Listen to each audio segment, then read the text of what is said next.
ડૉક્ટરને ફોન કરીને પૂછી જ લીધું કે સારું થશે કે નહીં. તો ગાઈસ રાતે હે ને અચાનકથી હે ને ગોલો ખાવાનો પ્લાન થઈ ગયો. જો આમ બધા આવતા રહ્યા હે.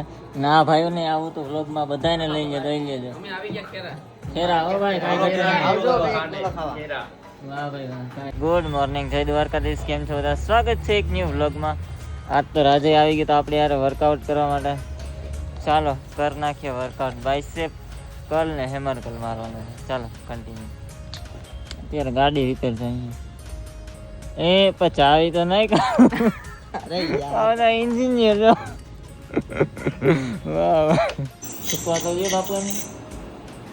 આ શું કરા બદલા શું કરે મારે ખબર ને ઘરે ગયો ઉમરા પડશે. Hello sir. અરે ક્યારે સારું થાય? અરે તમે પેશન્સ રાખો, તમને સારું થઈ જશે. થોડો ટાઈમ લાગશે. હા એટલો ટાઈમ તો થઈ ગયો ઓલરેડી સર. એટલે તમે થોડો પછી પેશન્સ રાખો, જે વરસ જેવું તમને સારું થતા થશે. ગાઈસ ડૉક્ટર હારે વાત થઈ ગઈ છે અને કીધું છે કે ઓલમોસ્ટ 1 વર્ષ જેવું તો લાગશે જ તે. અને જોઈએ થઈ જાય તો ડૉક્ટર તો કહે છે એમ. તો હવે આપણે ટ્રસ્ટ તો રાખવો જ પડશે આમાં. બાકી ચાલો ગાઈસ આજ માટે એટલું રાખીએ. વ્લોગ પસંદ આવ્યો તો લાઈક શેર ને ફોલો કરી દેજો. હું મળું તમને નેક્સ્ટ વ્લોગમાં. બાય.